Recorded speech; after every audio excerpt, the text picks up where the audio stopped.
Alrighty, I'm gonna start by doing my every 5-day water cleaning. Mad Cobra. She gets her water clean first.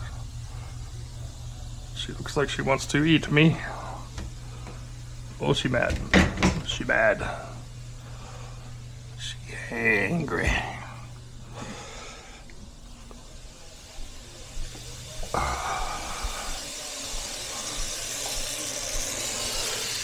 Take each of the Reptiles bowl and use the Fluker Super Scrub.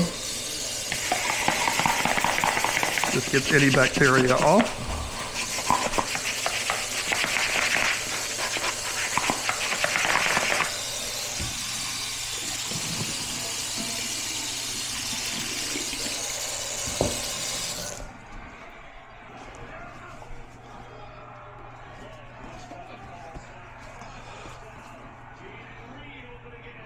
And that's my gadget that lets me know that I'm actually recording what I want to be recording.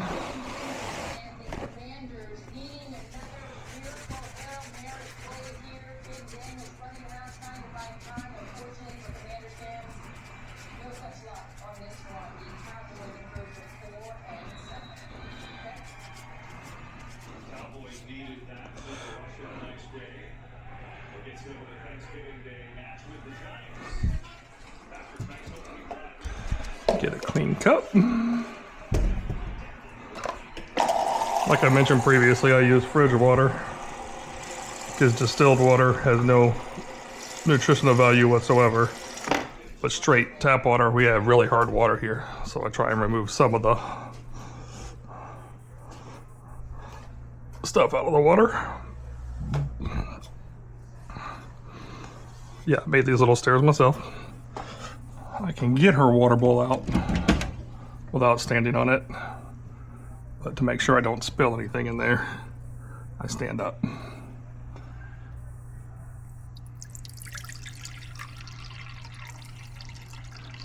She never does anything while I'm doing this. Alright. Oh, mean snake. Well, she's just curious.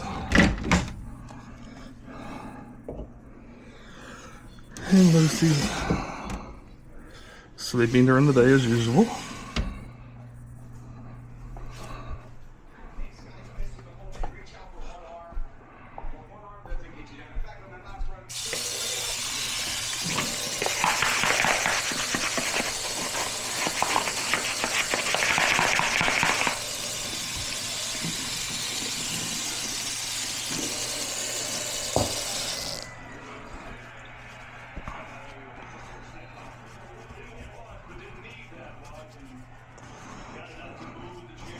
I just make sure to dry the outsides, especially on Lucy and Pythia and Patronus, because the aspen snake bedding, if it gets wet, it's quick to mold.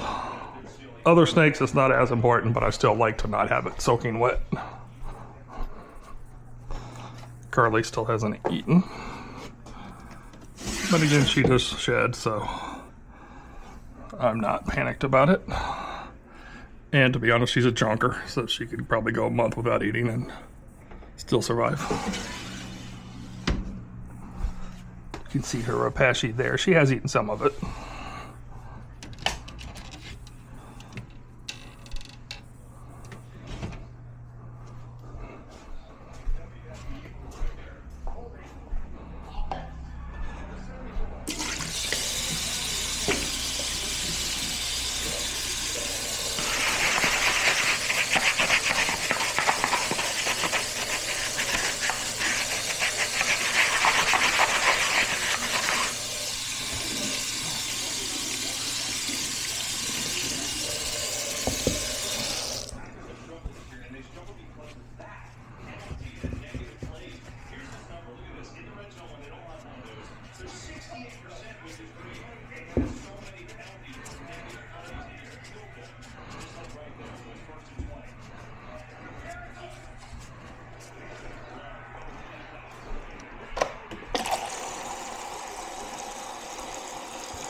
Hi. Got you sleeping.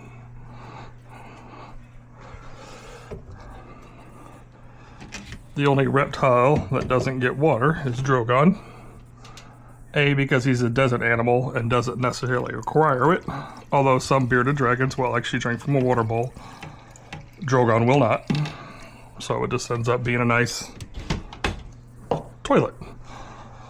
So he will occasionally drink from the bath, but out of the few years I've had him, he's only drank twice. He gets most of his needed water from his greens.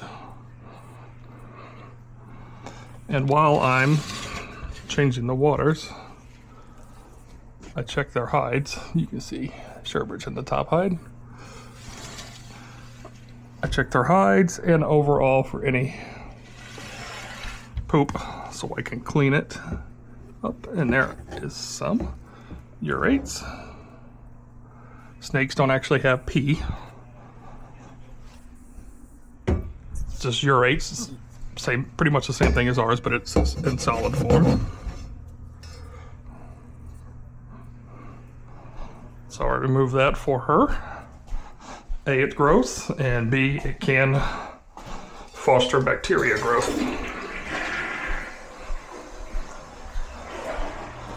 Keep this out for now, just in case any of the others. And this also lets me know when they shed, so I can check them over to make sure it was a complete and solid shed and they don't have anything retained. Which you really don't need to do anything about besides give them more humidity, but it lets me know that there's something wrong with my humidity. In another video, I will go more in depth about my hygrometers and thermometers that I have in each enclosure. But basically I get a phone alert if the temperature or humidity drops below or goes above what I want for each of the animals. I was on vacation once and I noticed that Edward's cage wasn't in a dangerous spot, but it had stayed pretty much relatively the same temperature cool-wise, around 70 for 4 days straight. That's when I then used the camera to figure out that his light bulb went out. So the pet sitter that I had, I just let them know when they came and changed the light bulb. So this way I can check. Again, it wasn't dangerous for him, but he was just happier having the heat during the day. Now again, Edward the crested gecko doesn't need to be 120 degrees like certain ones, but they do prefer to be warm during the day. And Mood is in her top height also. Do a quick check. I see a little tiny bit of urate.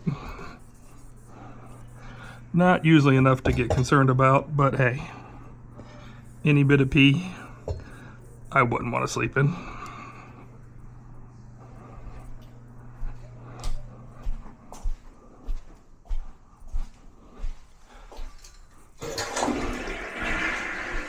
And a lot of the times, when I'm doing this, I'll get a phone notification that the humidity dropped. That's because just having the doors open lets a lot of the humidity escape. But the combination of the heat in their cage plus the water here causes the relative humidity to go up. So that's why it's important for the ball pythons to have a very sealed, controlled environment.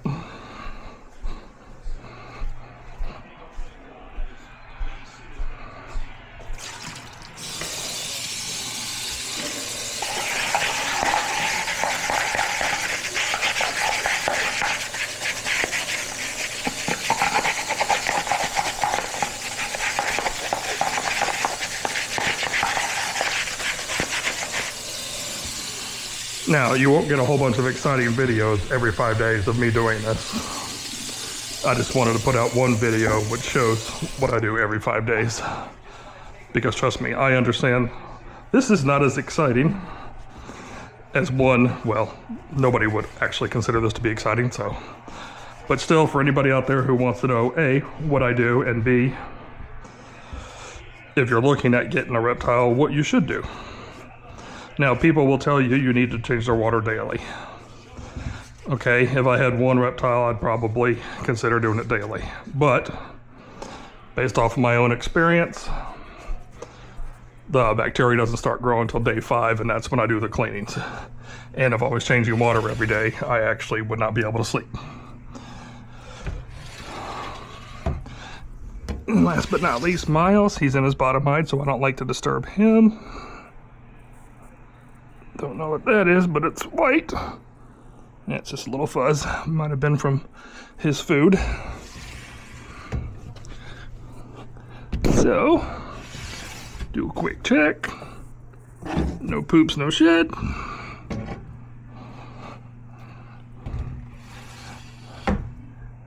And I'm being monitored this whole time by Sir Grumpy Bats, who actually finally ate his worms.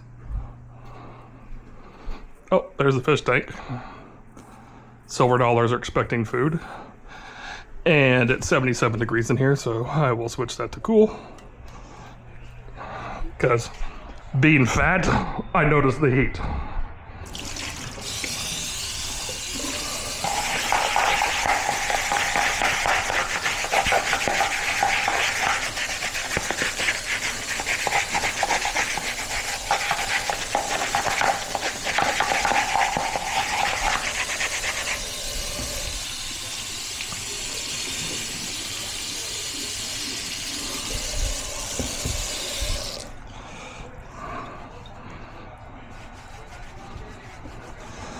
And yeah, these are the ball pythons. You notice I haven't been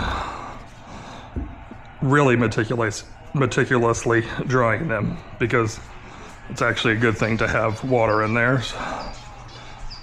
You don't want a whole bunch of sitting water, specifically on top of the substrate, because that could not only create mold, which is very unlikely, but the most likely thing is the snake's bellies will continue to stay on that wet surface, and they can get scale rot. One of my snakes, Hodgins, my first ball python, ended up with scale rot.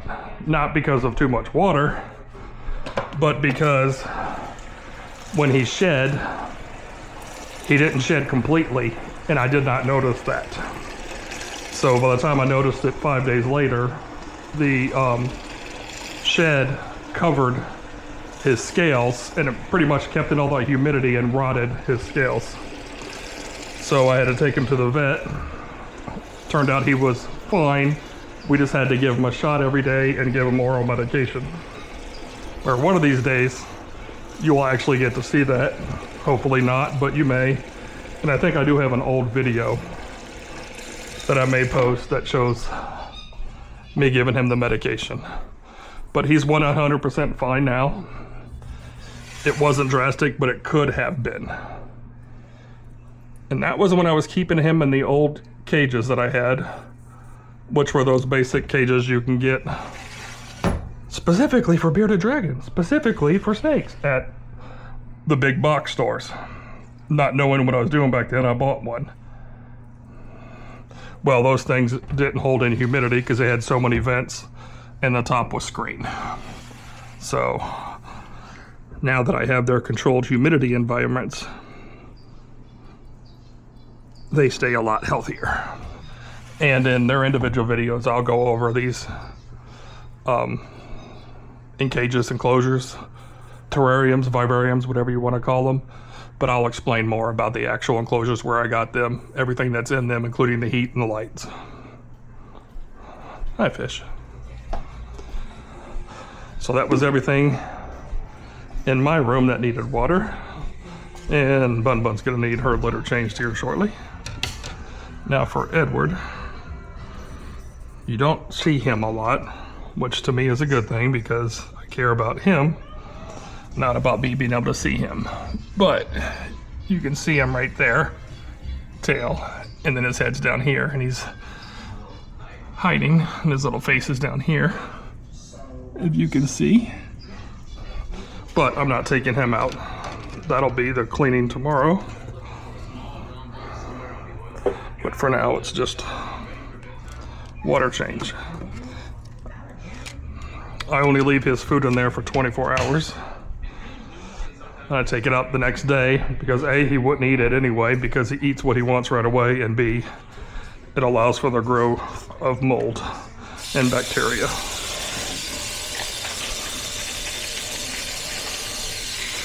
So rinse out his water, soak his food, and I'll actually give that a good scrubbing later once the water has helped soften it. And Edward likes to poop wherever he happens to be. Kind of like a bird. He doesn't care. So I'll make sure to clean off any poops or urates.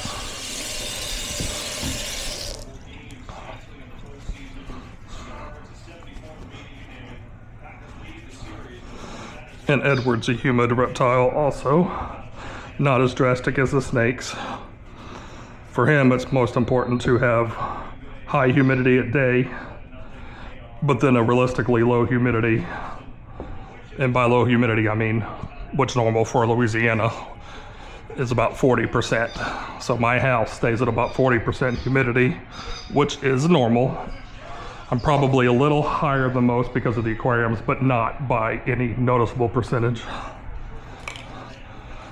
So he gets the high humidity at night and the low humidity during the day. I may have screwed up earlier when I said which one it is, but at night he gets the high humidity, and that's when he will shed. And he is one of the animals that will actually eat his own shed. So if you're not paying close attention, you may not even know he was in shed. Or she. We believe Edward's a she, but the name stuck, so it'll always be Edward or Awa Awa. But yeah, they eat their own shed. They get calcium from it. Not 100% why they eat their own shed. I can throw out some guesses, but that's not very fun for anybody who's trying to learn. So next will be Miles, who is not in this hide today. He's over in his cool hide, because this side of his terrarium is a lot cooler. He's always very curious about what I am doing. And no, he's never even come close to striking at me. Now, when the snakes were growing up, I always used a bowl that they could fit themselves in. A, they wanted to ever cool off, and B, if they had mites, snake mites specifically, they could soak and it would help soothe. Just like if you got a mosquito bite and you were in the bath, it helps make it feel better. But once they get to be a certain size, getting a container big enough for them to soak in becomes unrealistic. And I'm constantly paying attention to my snakes, so I know if they have mites or not. And they are given the opportunity, which they should, to have a warm side and a cool side. Now, a warm side and a cool side for me and you is a lot different than for a snake. Every species has their own parameters, but it's usually about a 10 to 15 degree variance from one side to another. And it also depends on the heat source you use. A lot of my snakes I use, now this is for the boa and the ball pythons, not the other ones, but I use radiant heat. And if you don't know what radiant heat is, basically, if you put your hand under it, it's hot. But if there's something blocking it and you put your hand under the item that's blocking it, even though you're only a few inches away, you feel no heat. It does heat the air, but not as efficiently as most. But for a large terrarium that size, a light bulb, a ceramic heat emitter ain't gonna cut it. So I had a custom made radiant heat panel that keeps his side at about the 90 degrees on the warm side and about 75 to 80 on the cool side. And you will see on his basking, he has a basking spot that's pretty high up, that he gets over 100 degrees on that actual basking spot. And it's very important to have that very high temperature basking spot, because they don't just bask for enjoyment. It really helps and is quite necessary for the digestion. Well, hi, Bun Bun. Hi, Whoop. How are you guys doing? You're just saying hi? Huh? Hi, Boo. What you doing? Yes. Were you guys playing in the hallway? Yeah, by the way, Whoopi is terrified of Bun Bun. But the heat is necessary for digestion. So as soon as they swallow their prey, they will stay up on that basking to help aid. They are cold-blooded, so in order to expend energy, they need to be warm. And they get their warmth from the sun. Well, since the sun's not inside my house, thank God, we have to rely on fake sun, which comes in the form of lights to mimic the light, yep, you guessed it, and to multiple different devices to regulate the heat. And there's lots of different things with ceramic heat emitters, light bulbs, basking lights, and so on and so forth. And I have a lot of the different types for the different animals. But I use the most appropriate one for each of the animals, so I have several different sources. Now that I've got all the reptiles done, again, except for Drogon, who doesn't get water. Now it's on to the furry animals. Firstly, it's Bun Bun. Now this isn't just for Bun Bun, because Whoopi loves to sneak into Bun Bun's room and drink her water. Now, I have another one of these that I purchased because I saw Whoopi doing that. And so I got Whoopi one of these and put it where her normal water is. And guess who never drank it? Yeah, I think she just feels cool. And out of jealousy, just likes to drink from Bun Bun's water.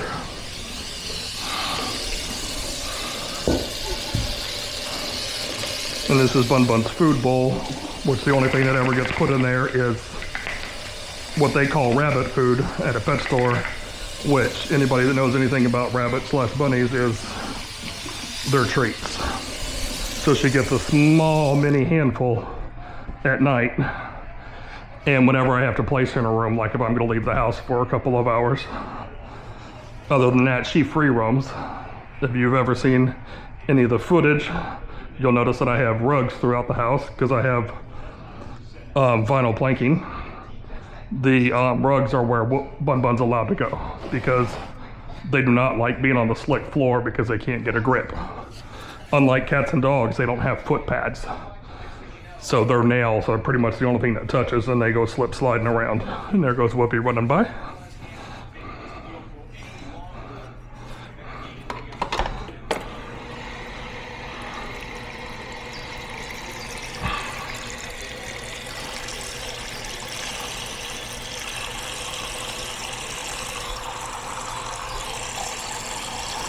And from doing this so many times, I get the feel for how much I can safely put in here and then walk back to her room. And then I'll use that same pitcher I used earlier to top it off.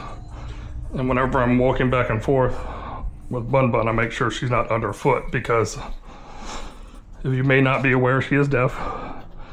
And she just likes to dart in front of me. And I prefer not to step on her because at my weight, I would just destroy her. So, prefer not to kill my own Bun Bun. Hi, Bun. So, now, I'm trying to remember if I filled the ball python's waters. Yes, I did, because I've made that mistake in the past. And although the snakes probably wouldn't even notice, it's best to have access to their water 24/7.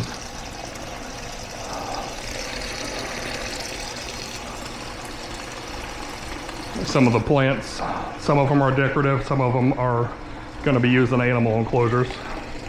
So I just have them where they get some sunlight from the window, and then also I have some grow lights. And I'll go over more of that when I talk about each individual animal. Hi, Bun. What you doing? I don't know why I talk to you like this. You can't hear me. No. You may think she's the sweetest bunny ever, but she's just trying to get treats out of me. And this is Bunny's room, Bun's room. It needs a deep clean. I ordered another rug, so everything to my right, the camera's right, that rug will be replaced because she's been liking to pee and poop on her rug. There's plastic underneath, so I'm not too panicked about it. And I'm gonna have to redo the carpet and floors in this house eventually anyway, from the cat, the rabbit, the snakes, the aquariums. So, but you'll notice that there's a lot of hay on the floor. They will actually go through and find that perfect little piece of hay that they want and eat that, and the rest goes to waste. Now, if I left her here alone for a month, she would eventually pick out some on the floor. But hay is not a very expensive product. And for buns, they need to have 24 access to hay. That needs to be their main food source. Sorry for getting hay in you. Yes. Yes. So, yes, they need that access at night during the day. So whenever I leave on vacation, I have sitters that come in and give them hay. And I don't buy hay in bulk because hay that's left to open will go bad, as in won't be as good for them to eat, and they'll be picky and not eat it. And B, if kept in a container too long without ventilation, it will mold. So, especially since I have one bunny, I don't need to buy in bulk from a tractor supply store or a feed store, where I just get mine from my local pet store. Which, for any of those who are on the North Shore of the Lake Pontchartrain in Louisiana, if you need to do anything with your pets, buy anything, go to Adventure Pets. Those people are wonderful. So, now, the last animal for the routine cleaning is Whoopies. And if you were like me, you would just fill their water bowl and then fill their food bowl and rinse and repeat. When I just had Whoopi and other cats that I've owned, I would clean their bowls when they got really, really dirty, not realizing that there was bacteria building up that whole time. So, she gets the same routine I do. And I'll show you a little more when I go to put her bowls back down, is her water bowl's not directly next to her food bowl.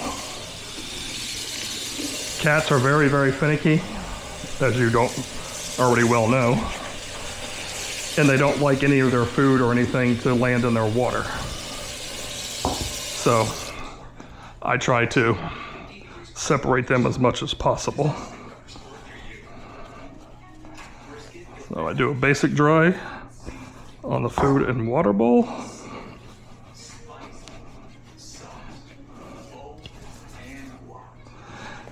And then use that towel that's completely dry, so water goes over there.